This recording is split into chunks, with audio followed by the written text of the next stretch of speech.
Todos morimos. Solo en Estados Unidos mueren 2,5 millones de personas al año. En ocasiones la causa de la muerte no es una sorpresa. En otras llega de forma repentina, por accidente, infarto, homicidio.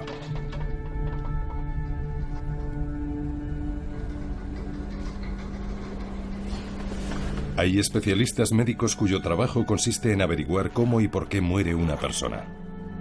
Se les conoce como patólogos forenses o médicos forenses, y son ellos quienes hacen la autopsia o necropsia, tu último examen médico.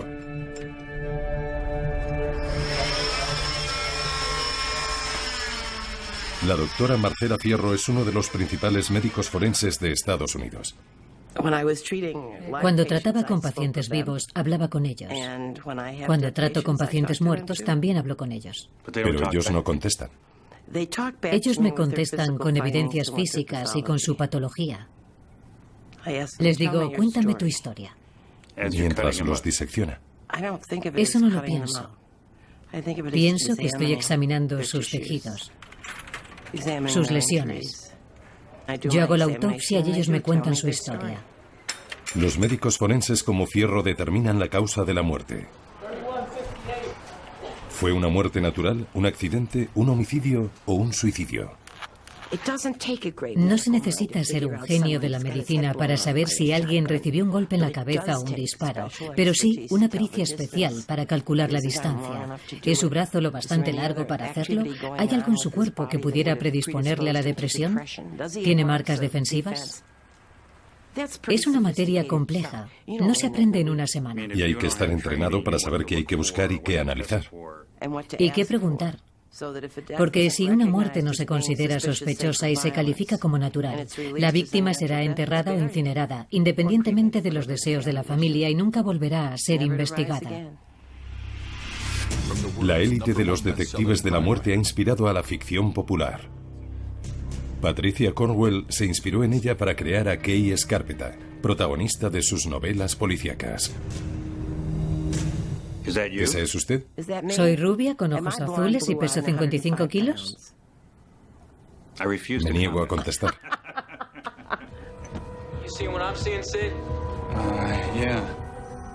Pero Fierro y muchos de sus colegas dicen que la ficción que ellos mismos inspiran en series de televisión como CSI hace que los estadounidenses tengan una visión errónea.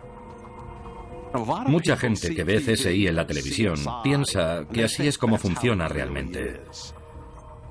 Pero la realidad abarca desde la excelencia hasta la incompetencia.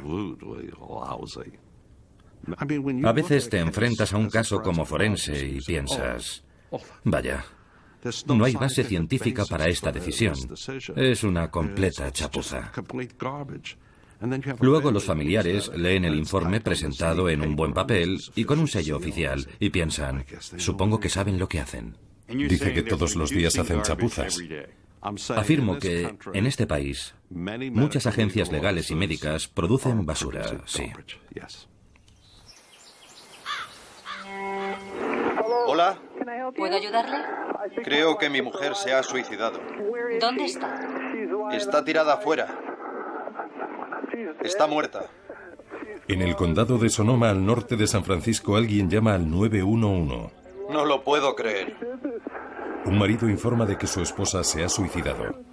Dios santo.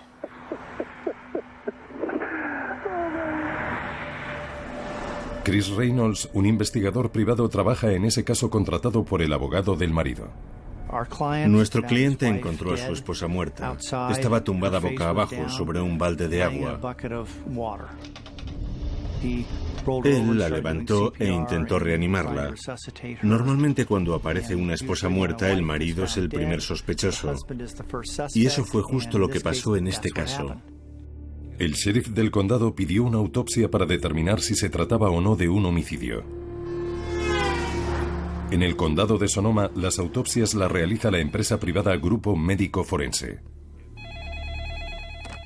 Buenos días. Muy bien. Adelante. El forense designado para realizar la autopsia fue este hombre, el doctor Thomas Gill. Todo el caso se apoyaba en lo que el forense determinara como causa de la muerte. ¿Qué fue lo que encontró? Él lo definió como caso de asfixia de manual. Y en el mundo de la defensa, cuando lees algo así, piensas, bueno, se acabó. Porque si un médico forense hace una afirmación así, esas son palabras mayores. Teníamos que asegurarnos de que ese tipo sabía de lo que hablaba. Reynolds empezó a investigar el pasado del Dr. Gill. Le siguió la pista desde Oregón, donde el Dr. Gill perdió su trabajo como profesor universitario, hasta Indianápolis, donde consiguió su primer empleo a tiempo completo realizando autopsias. ¿Había trabajado antes como médico forense? No. ¿Y en Indianápolis podía hacer autopsias? Sí, y muchas además. Hizo cientos y cientos de autopsias. Yo me concentré en Indianápolis y de repente empecé a descubrir cosas. Había sido detenido y acusado de conducir borracho camino del trabajo una mañana temprano. A partir de ahí era una historia tras otra sobre su incompetencia, sobre su incapacidad para hacer un diagnóstico correcto en casos de muertes de niños, que es lo más horrible a lo que uno puede enfrentarse, y él lo había estropeado todo. Las familias quedaron destrozadas porque él no sabía lo que hacía. Tras ser despedido a causa de esos escándalos, el Dr. Gill se mudó al oeste y encontró trabajo en Los Ángeles. El Dr. Gill también fracasó miserablemente en Los Ángeles. Era incapaz de hacer una autopsia correcta. Fue entonces cuando encontró un trabajo haciendo autopsias en el norte de California para el grupo médico forense. Aún hoy sigo sintiendo curiosidad por saber qué vieron en esa persona para que le dijeran, venga a trabajar con nosotros en casos importantes de asesinato. El equipo de abogados defensores decidió enfrentarse a la acusación con lo que Reynolds había descubierto. La acusación se negó a retirar los cargos, pero a los abogados les preocupaba el Dr. Gill. Así que empezaron a prepararle para que respondiera a las preguntas sobre su pasado y sobre la autopsia. Tenemos que preparar buenas respuestas para todo lo que puedan plantear. Y grabaron las sesiones. En ese caso creo que cometí un desliz. Cuando comenzó el juicio, la acusación se vio obligada a reconocer la existencia de las cintas y a entregárselas a la defensa. Hay deficiencias en la autopsia. Bueno, ya hemos aludido a eso, pero puedo ser más concreto al respecto. Los días siguientes no salimos de nuestro asombro. Es lo más increíble que he visto nunca. Nunca. En realidad estaba en el lado izquierdo, aquí. Pero eso es algo que prefiero no decir. En las cintas, el Dr. Gill mentía sobre sus hallazgos y mentía acerca de su historial, hasta el punto de que la fiscalía no pudo seguir. Una mañana llegó al tribunal y retiró todos los cargos.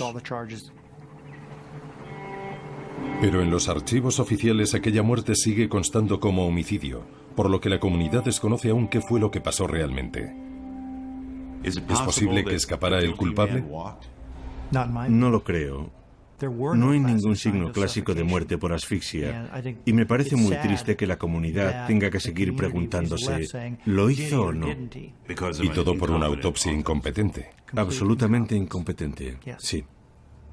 En un cáustico informe sobre el caso, la abogacía del estado de California concluyó que la fiscalía era culpable, entre otras cosas, de haber ocultado pruebas sobre el Dr. Gill. El fiscal fue suspendido y apartado del ejercicio de la abogacía durante 4 años. El informe iba aún más lejos, describiendo al Dr. Gill como un forense incompetente, pero a pesar de eso no fue suspendido. Al contrario, siguió haciendo autopsias para el grupo médico forense. Este no es un caso aislado. Una investigación de ámbito nacional reveló que no existe ningún tipo de supervisión federal, ni de los forenses, ni de las agencias en las que trabajan. También descubrimos que en Massachusetts perdieron en varias ocasiones partes de cadáveres. En Michigan encontraron el cadáver de un banquero y no vieron el orificio de bala en su cuello. En Nebraska, unos asesinos quedaron en libertad debido a autopsias deficientes. Y en Mississippi, autopsias mal realizadas condenaron a inocentes a cadena perpetua. A veces la única razón de que una autopsia sea correcta o incorrecta depende del lado de la frontera estatal en el que te encuentres. Hay zonas en las que a un lado de la frontera hay un médico forense estatal y la autopsia es competente. En cambio, al otro lado de la frontera puede haber un juez de instrucción con pocos recursos y aún menos formación para investigar un asesinato. En más de 1.300 condados de todo el país hay jueces de instrucción que son políticos electos y dirigen investigaciones de asesinato. Hay jueces de instrucción que intentan trabajar en casos de asesinato, pero no tienen la formación necesaria, carecen de recursos, de infraestructuras y no tienen esa capacidad. Supongo que debemos preguntarnos si queremos que alguien que haya estudiado medicina y tenga una formación especializada decida la causa y la manera en la que hemos muerto.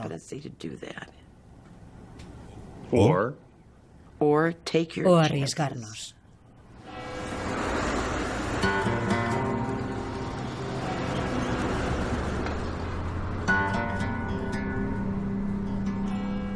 Tim Brown se graduó en un instituto de formación profesional y posteriormente trabajó como constructor en el condado de Marlboro, Carolina del Sur. También es el juez instructor electo, lo cual significa que cuando alguien muere de forma imprevista es él quien decide cómo sucedió. Hubo una época en la que el juez instructor era ciego, ¿no? Sí, señor. Eso pasó aquí, en el condado de Marlboro. El señor Francis Stanton era un caballero ciego. ¿Fue juez instructor 40 años? La verdad no lo sé, pero mucho tiempo, sí. Así que le eligieron y usted, digamos, se sumergió en el tema. Sí, señor, es correcto. Hasta el fondo. He sido elegido 7 veces. El juez Brown se convertiría en una celebridad nacional poco tiempo después de que recibiera una llamada avisándole de que había aparecido un cadáver cerca de la frontera estatal. ¿Y el cadáver fue encontrado allí? Sí, justo en esa zona, allí mismo. ¿Ve aquel viejo tronco? Sí. No encontramos ninguna identificación. No había cartera. No encontramos ni un reloj, ni un anillo, ni un collar. Nada. No. Si hubieran encontrado el cadáver a tan solo unos metros de distancia, la investigación le habría correspondido a otro departamento de medicina forense perfectamente equipado, el de Carolina del Norte. Pero el cadáver apareció en Carolina del Sur, por lo que el caso le correspondía al juez Brown. Como la mayoría de los jueces de instrucción, el juez Brown no realiza autopsias, así que envió el cadáver para que le hiciera la autopsia a una clínica privada a más de 150 kilómetros. Se hizo la autopsia al aire libre, en un viejo garaje situado detrás del hospital. A veces hace mucho calor, sobre todo en esa época del año. En agosto, era inevitable que el proceso de descomposición se acelerara. Así que hizo la autopsia en un garaje. Correcto. Y luego enviamos el cadáver a Tim Brown. Basándose en la autopsia, Brown calificó aquella muerte como homicidio. Pero se enfrentaba a un dilema. No tenía una cámara frigorífica en la que guardar el cuerpo en descomposición de aquella víctima desconocida, ni medios para enterrarla. Así que decidió incinerar sus restos.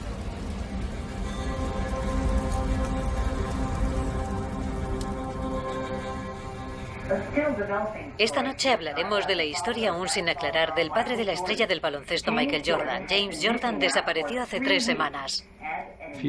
Pocos días después de que decidiera incinerar el cuerpo, estaba viendo el telediario de la noche de la CBS cuando dieron la noticia de la desaparición del padre de Michael Jordan y pensé, vaya, ese podría ser mi Juan sin nombre. ¿Podría ser? Sí, era posible. Creo que dije, ese podría ser mi hombre. Los registros dentales confirmaron que el cadáver que Tim Brown había encontrado era de hecho el padre de Michael Jordan. Esto complica la investigación del FBI. 2 hombres fueron condenados por el asesinato y la familia Jordan solo pudo enterrar unas cenizas. Los medios de comunicación opinaron de forma unánime que el juez instructor Brown no debió incinerar su cuerpo. Tuvo que arreglárselas con los medios que tenía.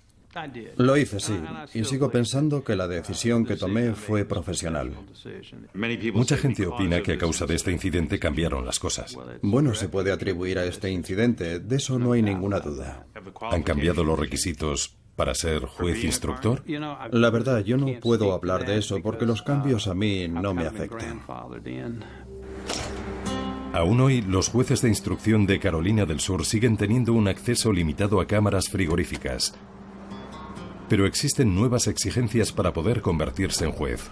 Es necesario tener un título de educación secundaria. El principal problema en este país es el sistema de jueces de instrucción, por el que básicamente se elige a alguien sin experiencia ninguna. Y eso es absurdo.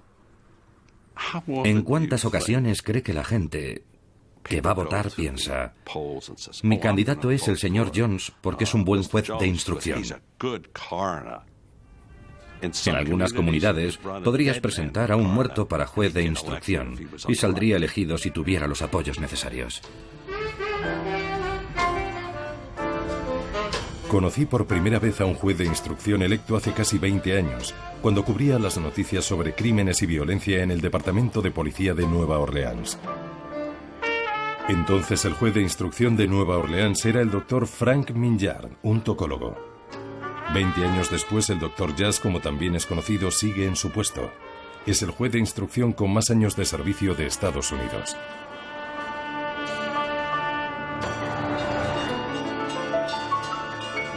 Esto no es muy grande. No lo es. Durante el huracán Katrina, el juez se convirtió en parte del folclore de la ciudad cuando cruzó a nado las calles inundadas para llegar al trabajo. Había 2 metros de agua donde están esas barcas. Ahí estoy yo, y puede ver mi pistola John Wayne. Las hazañas de Minjard le sirvieron para ser reelegido.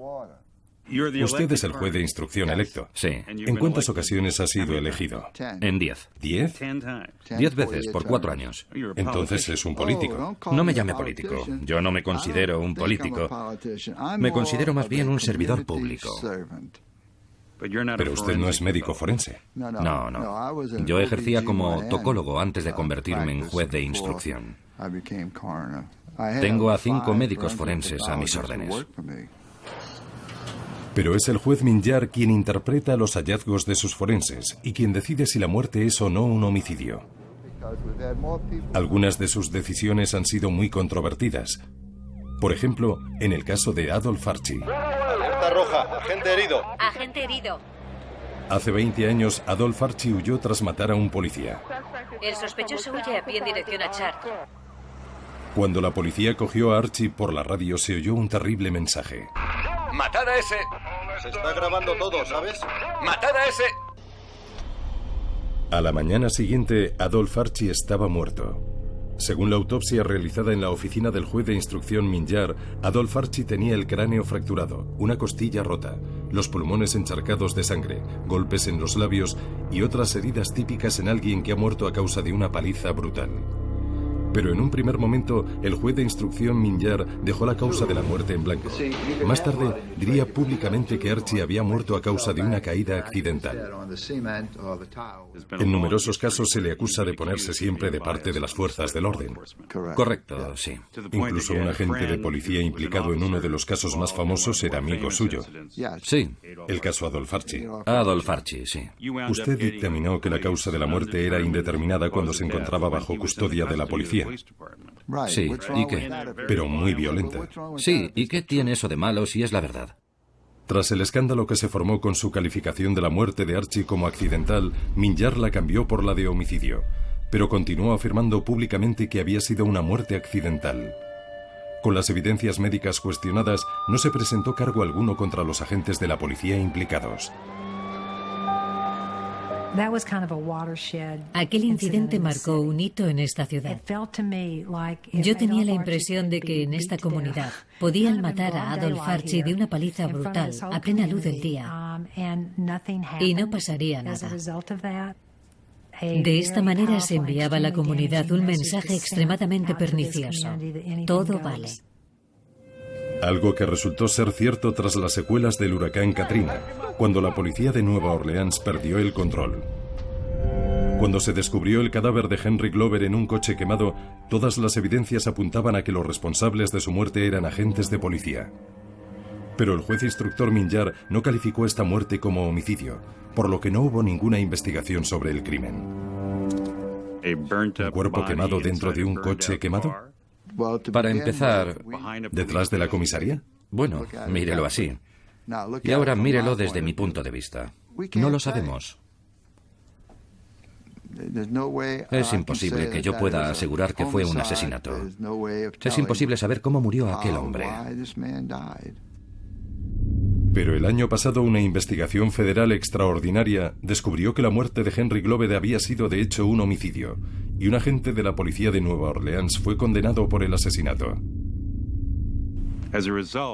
Como resultado, mucha gente tiene la impresión de que las fuerzas policiales tienen una gran influencia, digámoslo así, a la hora de decidir la calificación de una muerte. Ante eso yo digo, la policía no tiene nada que ver con mis decisiones.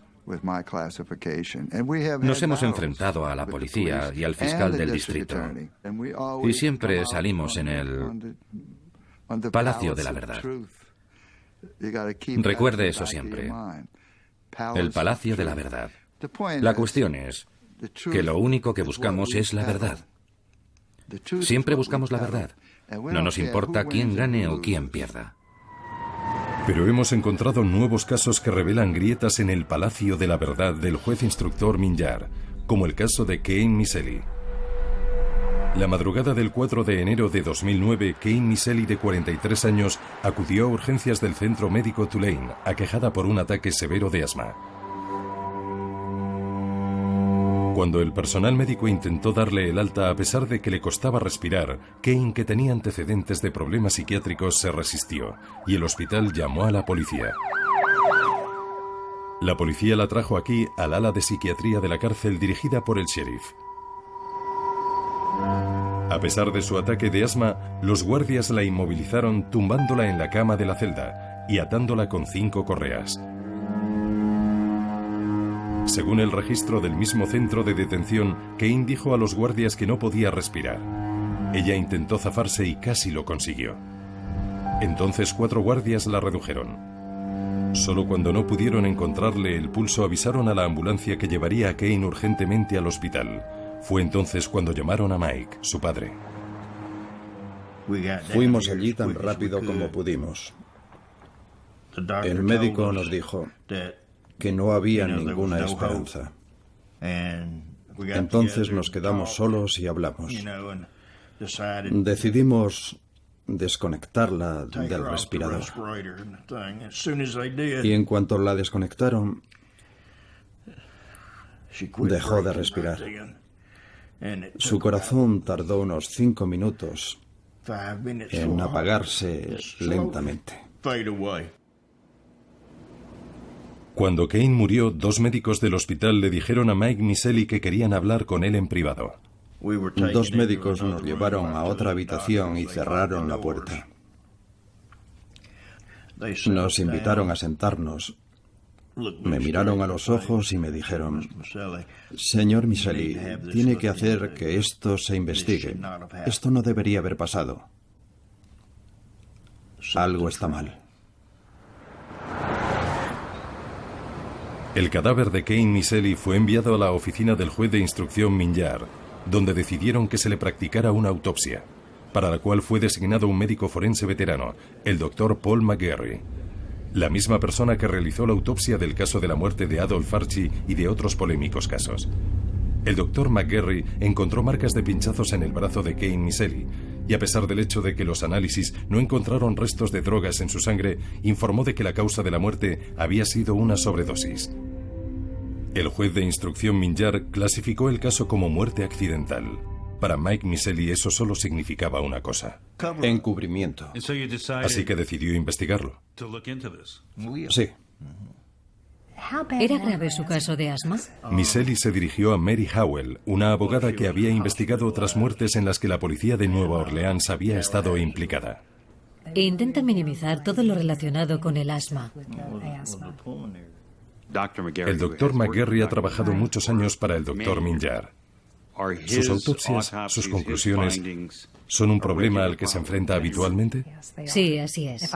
Si sé que la autopsia la ha hecho el Dr. McGarry y la víctima se encontraba detenida, pido automáticamente una segunda autopsia, ya que por la experiencia que tenemos, pensamos que el departamento no es de fiar. Y cuando realizamos esas segundas autopsias siempre descubrimos cosas sorprendentes. ¿Conoce a Mary Howell? Ah, sí. Ella dice que sistemáticamente, en muchos casos llevados por el Dr. McGarry, Las segundas autopsias demostraron que la causa de la muerte había sido, de hecho, otra diferente a la que él había determinado. Yo tengo que creer lo que dicen mis forenses. No podría hacer este trabajo si no les creyera totalmente. Al 100%, sin dudar. McGarry nunca me ha dado motivo alguno para no creerle. Pero sabemos que a pesar de sus declaraciones, el juez Minjar conoce perfectamente algunos errores graves en el trabajo del Dr. McGarry. Mike Miseli puso al descubierto uno de ellos al enviar el cadáver de su hija a Alabama para que lo examinara el Dr. James Lauritson, un médico forense independiente contratado por él. El médico forense encontró marcas de pinchazos en el brazo y llegó a la conclusión de que se trataba de una muerte relacionada con las drogas. Pero en realidad, todas eran señales de pinchazos terapéuticos, extracciones de sangre, vías intravenosas, ese tipo de cosas. Y de hecho, la causa de la muerte fue algo completamente distinto, sin relación alguna con el consumo de drogas. Yo examiné sus pulmones y se podía ver claramente que tenía los pulmones y las vías respiratorias completamente llenos de mucosa. A continuación, realicé un análisis microscópico de los tejidos que me confirmó el hecho de que se trataba de un caso muy grave, mortal de hecho, de asma bronquial. ¿Así de sencillo? Era así de sencillo. Cuando descubrió que la habían atado en la cama y que ella era asmática, ¿cuál fue su reacción? Tumbar a un asmático y atarlo durante un ataque agudo de asma es prácticamente lo mismo que condenarlo a muerte. Si no lo tratas médicamente y lo tumbas y lo atas, es casi seguro que morirá. En 2010, Miseli presentó una denuncia contra el sheriff y los ayudantes supuestamente implicados en la muerte de Kane. También denunció al Dr. McGarry, el médico forense del juez de instrucción Minjar. Ahora la han calificado como muerte natural. Con el juicio aún pendiente, el juez instructor Minjar revisó la autopsia de McGarry y cambió la causa de la muerte. Este es el aspecto que supuestamente tendrá el nuevo certificado de defunción. Y aunque hayan escrito mal asma, sabemos de lo que están hablando. Pero hasta la fecha, las autoridades de Nueva Orleans se han negado a abrir una investigación por la muerte de Kane Miseli. No hay ninguna razón por la que una familia tenga que pasar por esto. A mí me parece que ese médico forense y ese juez son unos encubridores. Solo encuentran lo que el departamento del sheriff quiere que encuentre. A pesar de nuestros repetidos intentos, el Dr. McGarry se ha negado a hablar con nosotros. Dr. McGarry, soy Lowell Berman. Llevo un par de días intentando hablar con usted. ¿Hablará con nosotros? ¿Entonces no quiere decir nada? Tras cambiar la causa de la muerte de Kane Miseli, el juez Minjar dejó de trabajar con el Dr. McGarry después de 30 años. Además de los casos Miseli, Glover y Archie, las conclusiones de autopsias independientes de otros casos en los que están implicadas las fuerzas del orden han cuestionado los hallazgos del juez Minjar. Eso es lo que algunos denuncian cuando dicen que usted colabora con las autoridades policiales, porque usted es un cargo electo con facturas políticas que pagar y ayuda a las autoridades policiales cuando están en apuros. Bueno, nosotros ayudamos a cualquiera que esté en apuros. A cualquiera, hasta cierto punto. Pero por supuesto, yo nunca infringiría la ley para ayudar a nadie. Eso está claro. Estas son cosas que tienen mala pinta cuando se informa sobre ellas, como lo hace usted. Pero yo ni siquiera sé quiénes son esas personas de las que está hablando. A petición del juez Minjar, le damos una lista con otros casos polémicos. Más tarde nos diría que todos los casos estaban bajo investigación y que no podía hacer declaraciones oficiales. Los abogados de Nueva Orleans declaran que cuando se hace la autopsia a una víctima por disparos de la policía o a alguien que ha muerto estando detenido, disparos de la policía o detenidos, y la autopsia la ha practicado un médico forense de la oficina del juez instructor, siempre piden una segunda autopsia. Eso es algo lamentable, porque significa que sus casos no son creíbles. Yo siempre he pensado que el mejor amigo de las fuerzas del orden, especialmente en aquellos casos de tiroteos en los que están implicados la policía y otras fuerzas del orden, es una autopsia objetiva, honesta y bien ejecutada. Debido a la percepción de parcialidad y otros problemas que afectan a las investigaciones de crímenes en todo el país, la doctora Marcela Fierro colaboró recientemente en un estudio de la Academia Nacional de las Ciencias. Su primera recomendación fue eliminar a los jueces de instrucción. Y no es una recomendación nueva. Es la cuarta vez que un estudio de ámbito nacional recomienda que las investigaciones forenses las lleven a cabo médicos, concretamente médicos especializados. No es una idea nueva. Es una cuestión de profesionalidad. No estoy en contra de los jueces de instrucción, estoy a favor de la profesionalidad. 3156 is a 37-year-old white female. She's last seen alive. Llevo más de 35 años trabajando como forense. Y aún me sorprende la cantidad de lugares que hay en este país que carecen de un sistema de investigación criminal eficiente. El doctor Ross Sumwalt de Nuevo México fue uno de los autores del estudio en el que se recomienda una regulación nacional y que todos los departamentos forenses del país sean inspeccionados y autorizados. Me sorprende que no se exija una acreditación para algo tan importante para nuestro gobierno como es la medicina forense legal. Para cualquier cosa se exige un título. Los hospitales tienen una autorización. Los barberos tienen un título. Cabría esperar que el sistema de investigación legal en casos de muerte se sometiera periódicamente a inspecciones para su homologación. Necesitamos una normativa nacional, porque existen muchas diferencias entre estados. Las agencias de investigación deberían estar dirigidas por un médico forense y no por un cargo electo para cumplir con las nuevas exigencias. Pero los jueces de instrucción dicen que la mayor parte de sus oficinas realizan un trabajo ejemplar, como la de Las Vegas. No me preocupa tanto quién dirige la oficina como su integridad, su experiencia profesional y su formación. La oficina de Las Vegas dirigida por Murphy fue el modelo para CSI. Fue el único juez instructor al que la Academia Nacional de las Ciencias invitó a testificar. Contribuyó con su testimonio al estudio de la Academia Nacional de las Ciencias. Sí. ¿Apoya sus recomendaciones? No enteramente. ¿Cuáles no aprueba? No estoy de acuerdo con la eliminación de la oficina del juez instructor. No se puede arreglar un tema complejo con una decisión tan drástica. ¿Una decisión drástica? ¿Quieren acabar con todos? Creo que lo que quieren decir es, acabemos con esto y sigamos en esta dirección. Hay un proverbio chino que dice, ten cuidado con lo que pides. Dudo que el sistema pudiera funcionar sin los jueces de instrucción. Lo primero es tener suficientes médicos forenses, y si no se tiene eso, todo el sistema se derrumba. Hay una demanda enorme y muy poca oferta. Se necesitarían al menos 1000 médicos forenses para realizar todas las investigaciones de este país. Pero según la Academia Nacional de las Ciencias, actualmente hay menos de la mitad en ejercicio.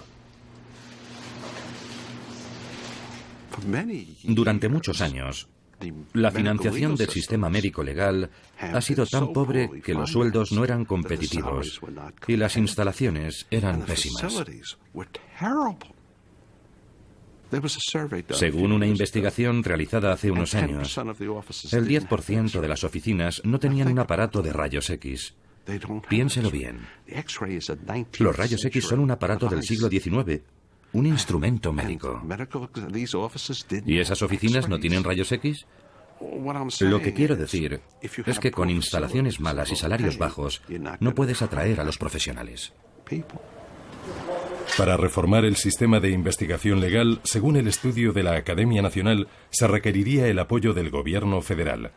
En la actualidad, el gobierno de Estados Unidos no financia prácticamente ni a los forenses ni a los jueces de instrucción. Una de las subvenciones fue para que una oficina comprara una cámara frigorífica nueva, porque la que tenía se cerraba con una correa. Así de mal financiadas están. Yo mismo he trabajado en lo que era un antiguo garaje, con una sola bombilla colgando del techo.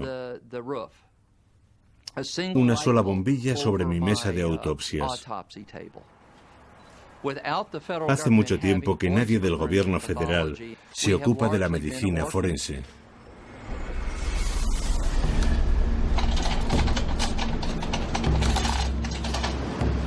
El condado de Los Ángeles tiene uno de los departamentos forenses más grandes y activos del país, pero como no dispone de recursos suficientes, solo investiga una parte de todas las muertes.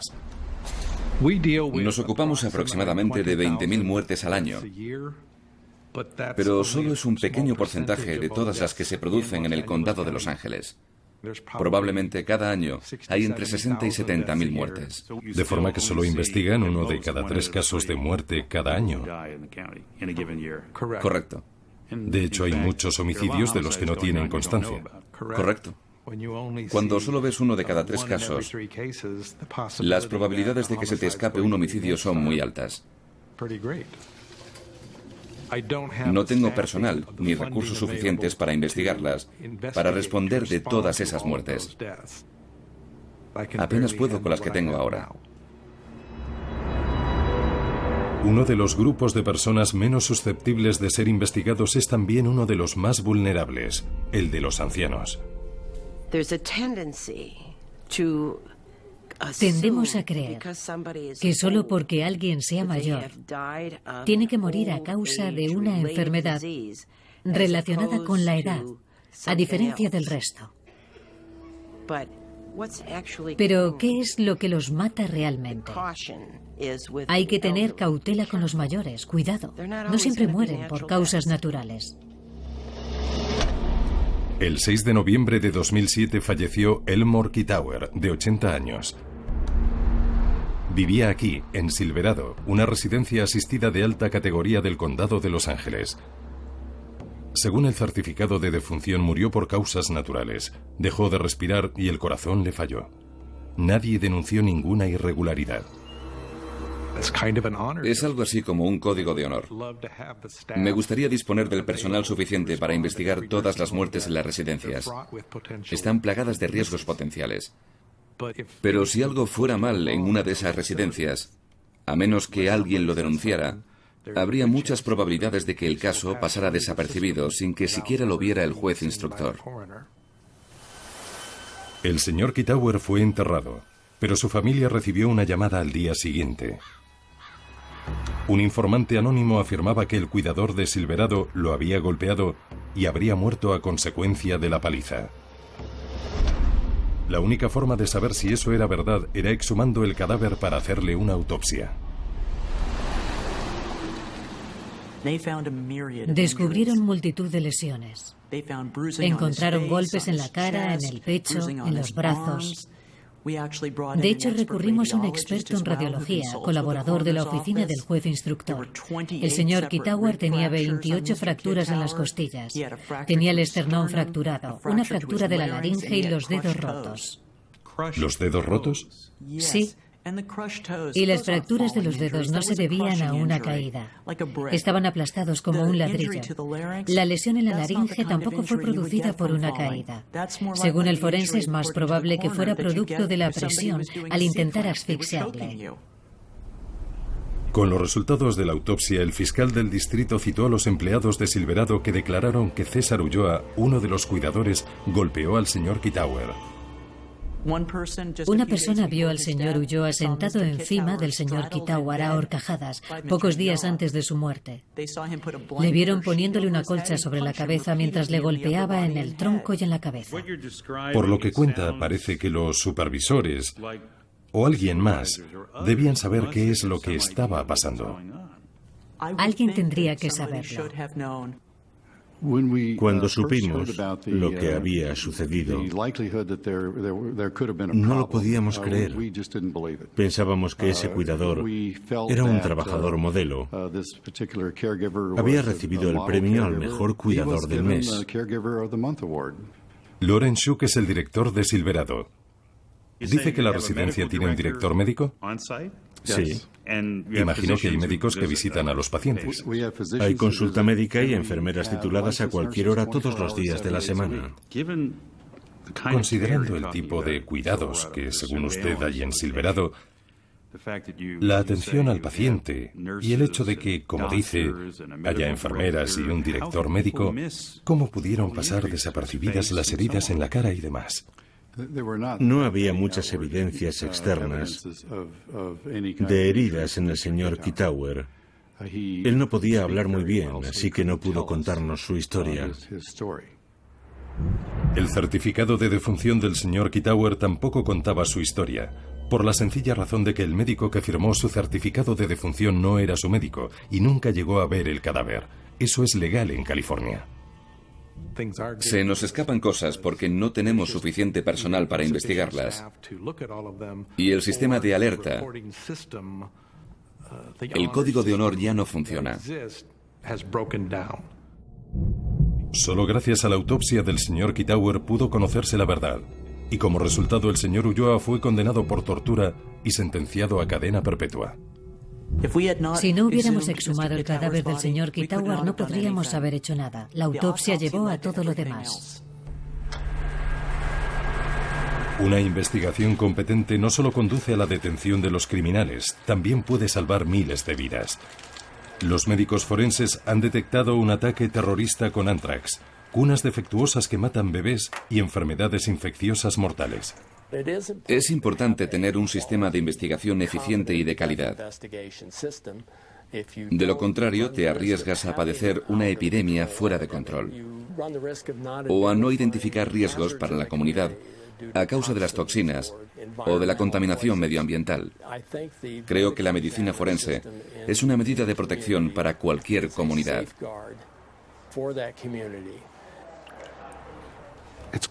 Y costaría aproximadamente entre $2,25 y $2,50 por persona al año, que es seguramente menos de lo que pagas por una Coca-Cola en el cine. Y ese es, en estos momentos, el precio aproximado de una buena oficina médico-forense. Los economistas consideran un bien público las autopsias y la medicina forense, al igual que un departamento de bomberos, porque las autopsias salvan vidas, además de resolver crímenes. Pero a diferencia del departamento de bomberos, los ciudadanos no son conscientes de su valor. No hay llamadas a la protesta popular por las investigaciones legales en caso de muerte en este país. La gente no se manifiesta, no protesta porque los médicos forenses o los jueces de instrucción no estén haciendo su trabajo. Creo que mucha gente solo se da cuenta de esto cuando le afecta personalmente. Cuando un miembro de su familia muere violentamente y quiere saber qué ha pasado, y cuando consigue buenas respuestas a sus preguntas, lo agradece.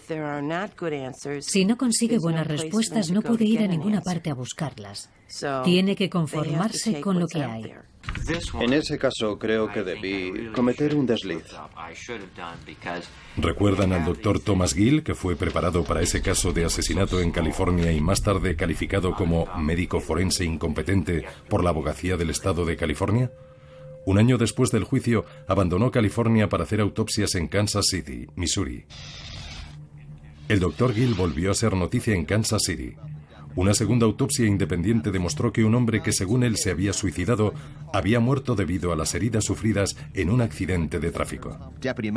El Dr. Gill declaró a un canal de televisión que los errores suceden.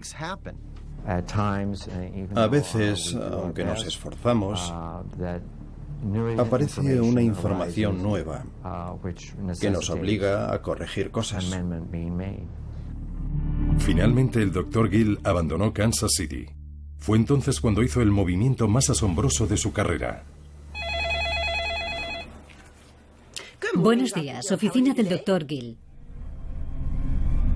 Descubrimos que el Dr. Gill había vuelto al norte de California y que hacía autopsias para la misma compañía con la que había trabajado en el pasado, el Grupo Médico Forense. Puede que haya tenido problemas en el pasado con la bebida, pero ya lo ha superado.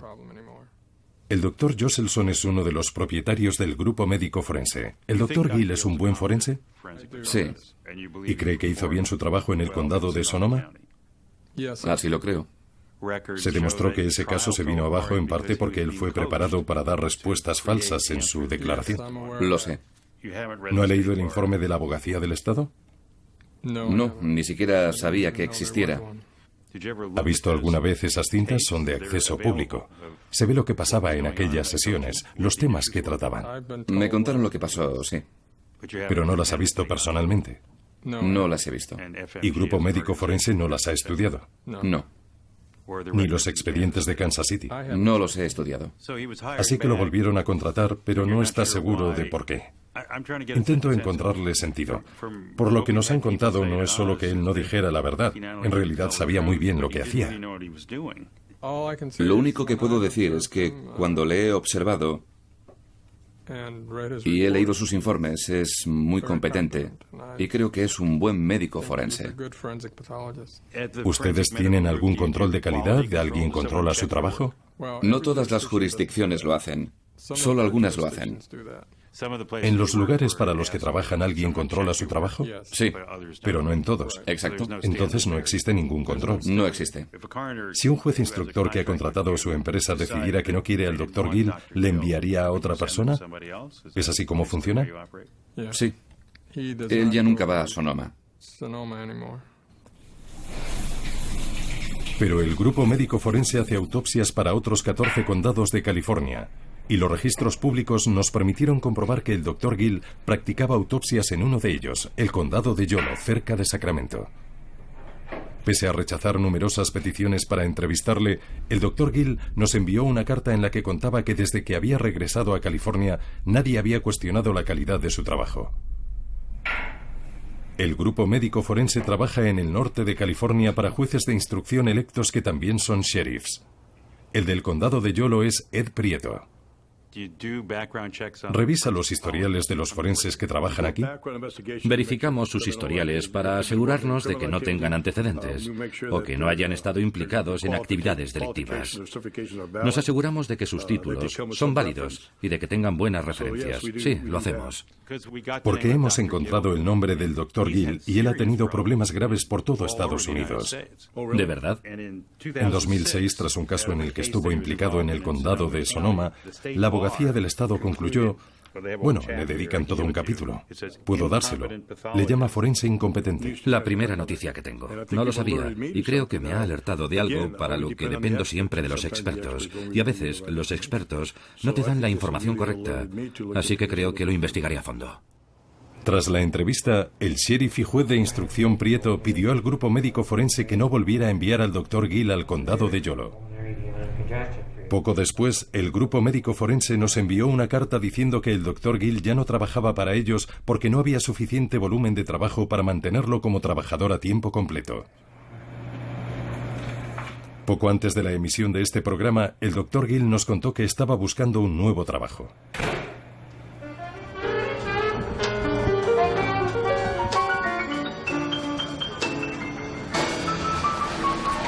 ¿Y recuerdan al Dr. Paul McGarry, el médico forense de Nueva Orleans que dejó de trabajar para el juez Minjar? El Dr. McGarry nunca dejó de trabajar. Sigue haciendo autopsias para jueces de instrucción muy cerca, en Mississippi. Puedes conseguir un trabajo en la oficina del médico forense, en la oficina del juez instructor, en muchos lugares, porque al organismo político del que depende no le importa. Tienen un presupuesto y van a contratar a alguien.